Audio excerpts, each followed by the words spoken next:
I'm Dana Moriello, and you're listening to This Is a Thing, the podcast where I interview entrepreneurs who started unusual businesses about how they made their wild ideas happen. Today, we're talking to Arthur Way, founder of Brooklyn Campervans. Here's the wild idea. Quit your job in software sales, sell everything, travel the world for 4 years as a filmmaker, and then when the pandemic stops you cold, build a business customizing camper vans for fellow explorers. I wanted to talk to Arthur because I had heard so much about camper vans during the pandemic, and it seemed like they were everywhere. Years later, I was curious, who were the entrepreneurs that built them, and where were they now? Arthur was especially exciting to talk to because he has a deep philosophy about decision-making that he learned early in life as a 3-time U.S. national chess champion. Stay tuned to hear what chess taught Arthur about decision-making, why he built his first van as both a personal project and a potential business from day one, and why he recently launched a second business, creating mobile office vans as a path to increasing his freedom again. Enjoy the conversation. Arthur, I don't usually start interviews by taking people back to when they were 11, but with you, I cannot resist. So please indulge me for a minute. You have such an incredible journey of reinvention, and that first reinvention started very young for you. By the time you were 11, you were a 3-time U.S. national chess champion, and you walked away from that. And that's a theme that carries through, and that's hard for so many of us, myself included, when you're succeeding at something. Even if you're not into it anymore, the momentum just continues for you. So let's start with that decision to quit chess and what you were thinking at the time. Yeah, that was probably the toughest decision of my life. I mean, at 11 years old, I was having an existential crisis. I was always told that you are what you do. So, I was a chess champion. So if I quit chess, then I'm a nobody. A regular 11-year-old kid to have that kind of thought is pretty ridiculous. But I think the decision really shaped what are my values in life. So I could chase being a chess champion, have fame, maybe money, but what I really wanted to do was be true to myself. And after making the decision to quit chess, I never followed anything for any extrinsic motivation. So I think that shaped what I majored in, what passions I followed, so it shaped my future quite a bit. So you mentioned that it was a really tough decision. We'll get into all of those decisions in your adult career to come that follow that same pattern. But tell me more about why it was so tough and how, even though it was tough, you made the decision anyway. I think I definitely started falling out of love with chess at that time. A chess game usually lasts about 4 to 5 hours. I'll play 2 games a day, 4 games a weekend. That's almost 20 hours sitting in front of a chessboard as a 6-year-old, a 7-year-old, an 8-year-old, up until being an 11-year-old. And then I would have one-on-one chess coaching, which is another 3 hours. Sometimes during the weekdays, I would have tournaments as well. So we're sitting in front of a chessboard for almost 40 hours a week. And if I'm not loving that, and if I'm chasing a goal of being a chess champion while I'm not in love, that's definitely not true to myself. So I really had to quit that. So you already have learned this lesson that you want to be true to yourself. You don't want to follow extrinsic motivation. You want to do what's meaningful to you. So let's fast forward to your adult career. You're sitting in Oracle in front of your computer for more than 20 hours a week, I assume now. And you're in this sales account manager job. You said, that's it. I can't do this anymore. I'm going to quit and travel the world and pursue filmmaking. Take me back to that first day when you said, I got to get out of here. This is not the thing for me. Yeah, that actually happened before I joined Oracle. I knew that in order to pursue any sort of creative passions and travel, regardless of what that may be, I first needed some money in the bank. I couldn't make the leap of faith without having some sort of safety net. So I saved up 50 grand, and that was the goal. I was super frugal for those 2 years, saved up 50 grand, and then pulled the trigger to go travel. But I knew all along that was the plan before I even joined Oracle. And I also picked tech sales because I think sales is a really important life skill. So that's why I joined Oracle, and that's why I left Oracle. So you already knew before you even joined exactly what you wanted to do and that you were going to leave at some point. This was a means to an end to get the capital you needed to pursue this dream. Yes. So given that you had this dream going in and it seems so strong and well-defined, how did the original dream come about that you joined Oracle to help achieve? My parents are artists. I come from 3 generations of artists. My great-grandpa helped start the modern Chinese art movement. Great-grandma was like the first female oil painter. Grandparents helped start the design schools in China. And they did all that not as they weren't famous because they wanted to be famous. It was really uncool to be an artist. There was a cultural revolution. They got tortured for it.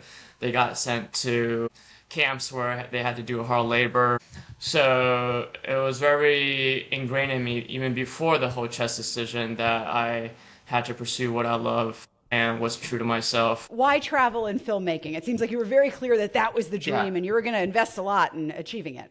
I knew that was the direction I want to head towards, so it wasn't a clear defined goal by any means. I never drew, I wasn't a painter, I don't know what I was actually passionate about, but I knew that the idea is to get out there and figure out whatever that passion is. So I studied abroad in Hong Kong, did a lot of traveling, caught the travel bug during college. So I knew that after Oracle, I was going to get out there, do some introspective traveling, and then figure it out. So it wasn't a clear defined goal, but it was a clear direction. And you had this number, it sounds like, very specifically defined. The I'm going to work until I hit 50K, and the day, was it the day that number was in your bank account that you quit? No, I quit before, and it's kind of funny. I quit, and I think it was like 30 or 40K, but a deal I was working on closed. So 4 months into travel, I didn't even know that I closed, and then I got a 15 grand wire transfer into my bank account, and it's 50K, and I was That like, brought you wow, over thank the God. line. Yeah. So how did you decide on the day that you were going to quit? I can imagine you're looking at your bank account and saying, now? Should it be now? Should it be now? How did you pick that moment? I think I wanted to quit even before then, and certain logistics with the company, I stuck around for an extra like half a year. So it doesn't sound like it was specific as I need this number in my bank account, but you needed some savings and then you were just going to do it. And it would feel right when that Yeah, number was there. weather was looking nice, and I need to get out of there. Yeah, weather's looking good. That's a good enough reason of any. So you talked about the decision making that you learned from playing chess, about kind of thinking a few moves ahead, evaluating your risks and your opportunities. Were you applying that in this case, or this was a totally separate kind of process for you? Yeah, so back when I used to play chess, or back before AI, chess computers were built on a system of figuring out moves where there was the most freedom. So chess has more possibilities than atoms on planet Earth or stars in the universe. So whatever move you make, you're never having a definitive result. So just like I was saying, I had this plan, but I didn't know I was gonna be a filmmaker or a van builder. There was no definitive result, but I knew that if I chose the path of most freedom, that will lead to success. And what success was just being true to myself. So that shaped what I did in the following years. So got a good education, studied psychology, studied entrepreneurship, did marketing, did sales. So all these things led to a lot of freedom to pursue whatever I want when I did figure it out. I love the framing of good decision making as maximizing freedom. Is that the same thing as maximizing your number of options? Maximizing your number of options of success. Yes, correct. Got it. So the most possible outcomes, which I imagine requires you to be really open-minded to, I don't know which one of these possible outcomes or versions of success will be true, but I know there's many that are possible. Yeah, it means trusting the unknowns and being okay with risk. Okay, that's a hard lesson. You're lucky to have learned it so early on. So you're on this amazing journey around the world, over 4 years of filmmaking and travel. And then is it the pandemic that stopped that, or was the pandemic an accelerant of a decision you were already going to make to move on to figure out what your next thing was? The pandemic definitely put things on a hold, and that's what led me to pivot. I was doing travel filmmaking and climate activism, and the pandemic put a full stop on all of that. So I had to think about what else to do next, and that ultimately led to finding this new idea of building camper vans. So let's talk about that journey to finding this new idea. How did that start? Talk through that process of how you went from, hey, I was traveling, now I'm sitting home here. I want to make stuff. I want to figure out what to do. Why camper vans? So during the pandemic, you had your pandemic circle of friends, and one of those people in my circle is named Oliver, and we became really good friends. And during the pandemic, he got laid off. I have free time, he has free time.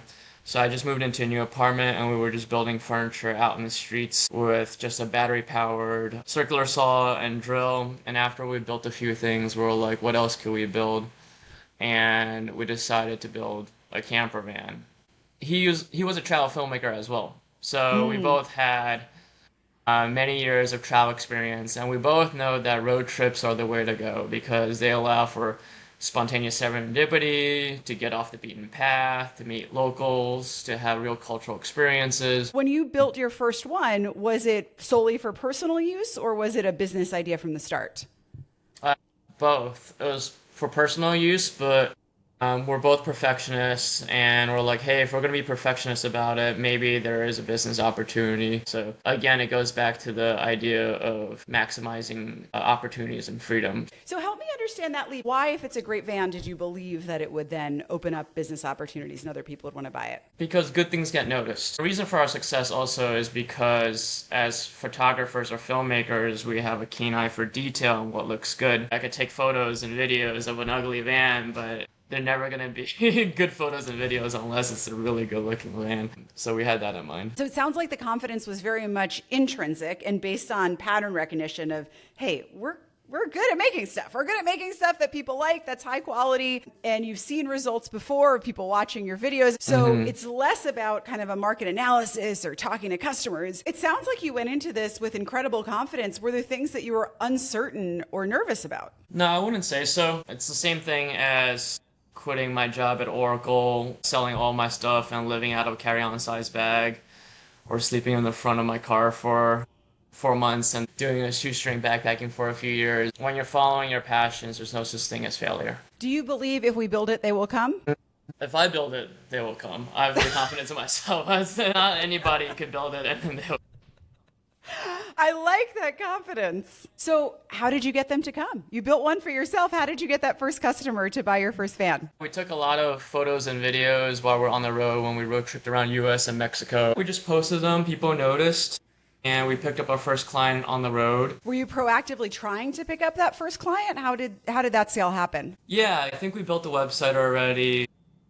We were trying. So this first customer sees all this content creation you're doing with the goal of customers finding you. It works. They come to you. You continue from there. When you started the business, did you have a set of personal goals in mind for what you hoped that this would enable for you? Or was it truly, let's just see what happens and keep the options open? When we first started the business, Oliver and I were grabbing happy hour oysters and we were just brainstorming what we wanted to do with our lives during this whole period of uncertainty during the pandemic. And one thing we really wanted to do was to build community. So we thought about buying a plot of land and then building tiny homes with our friends. And so it didn't really work out. So we decided to build a business where we could have property or we could have a warehouse where we could build community. The impetus of why we decided to go this route actually came from the idea of community first. Oh, We thought if we're building campervans, that means we get to have a warehouse. And if we have a space, that means that's a space for gathering. We go host events. And then if we succeed, then maybe we'll get a warehouse and maybe some land, or maybe an even bigger warehouse where we go host creative events or be a creative incubator. So there was a lot more possibilities. so it sounds like it's really about just we need a physical space to start. Step one to building community is some sense of physical space. Is your ultimate goal? I saw on your website you describe this a really beautiful utopian vision of this creative community where you have land and you have the tiny homes. Is that still the aspiration to grow toward that point? Definitely.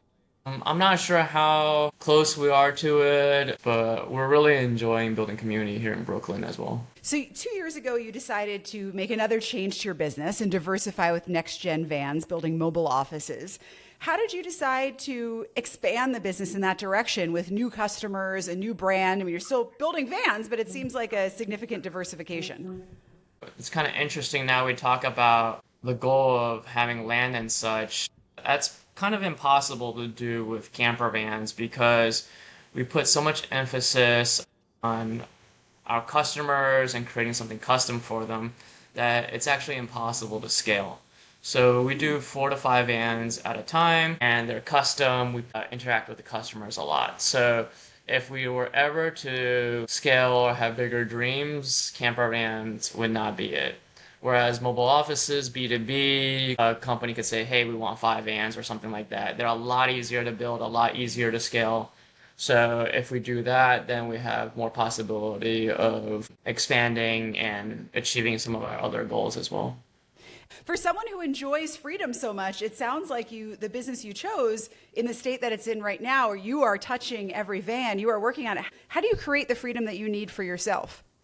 It's really tough, to be honest. It's kind of like that parable of the fisherman, and then the Harvard MBA comes in and he's like, hey, I could change your whole life by teaching you scalability just to achieve the same daily joys of fishing and relaxing. Being a business owner, it's like, all right, well, we started off in a camper van, and now all I want to do is to achieve the freedom of being back in a camper van without worry. I've done that for 4 years traveling with just a little bit in my bank account. I ended all 4 years of travel still with the same amount in my bank account thanks to a few film gigs.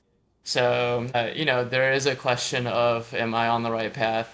But I think one really important thing is that it is deeply fulfilling what I do. And I remember when I was traveling and wandering, there came a point where I'm like, this doesn't scratch a deeply fulfilling need of building community or building something substantial. And that these new cities that I hop into every couple of days, or these creative projects, while they were interesting and fulfilled a creative passion, it doesn't fulfill the need of creating something a lot deeper. It sounds like you have a great skill to recognize when you need to change and to make a jump when that time comes, and you've made many of those jumps. Do you schedule time for yourself to think about, like, am I still happy, or is that a more organic moment? I'm asking because I'm wondering how you'll know if Brooklyn Campervans is still the thing that makes you happy, or if you need to switch to something else. I think introspection is the key to growth, because crazy stuff could happen every day, but if you don't take the time to introspect, then you just react, then you're living in a life of default. So I know freedom is so important to you, and you got into Brooklyn Campervans with that vision, and then it wound up not being that, and you need to iterate. What was that, a big surprise to you? Is that something that you anticipated going in, or did that really catch you off guard? I wouldn't say it's not what I expected. I truly enjoy Brooklyn Campervans, and I really love what I do, and it's deeply fulfilling. Whatever I come up with, it's what I come up with at the moment. I'm definitely not going to feel the exact same way now versus 5 years from now. So the important thing is to see what I need at the moment. And at the moment right now, it's to pivot to mobile offices, next-gen vans, and that allows for what I need for probably the next couple of years, or maybe not, but who knows what the next year will bring. It's interesting. You mentioned you don't know what's going to happen in 5 years. You're not making these kind of 5-year plans, but at the same time, you talked about this vision for a creative community with these tiny houses where everyone can live, which does feel like a long-term vision. How do you reconcile that desire to kind of live in the moment with having these really long-term ambitions?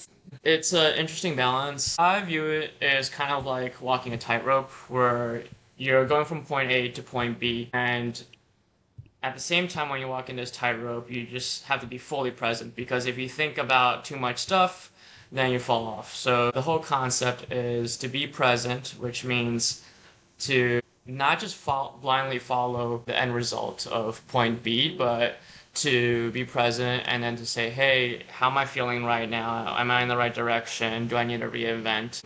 But when you think about reinvent, you still have in the back of your head like point B. So that really helps with enjoying the journey as opposed to just going to the destination. Because what's the point of chasing a destination if you're not enjoying the present? Yeah. And I think that would really defeat the purpose of living a well-balanced, fulfilling life. Like, what's the point of building a community in this utopia when you're suffering because of it? So in reality, I'm not constantly thinking about this utopia of, buying land all the time, but just having the North Star really helps. So you have this North Star. It is important, but it's also flexible. It's loosely held.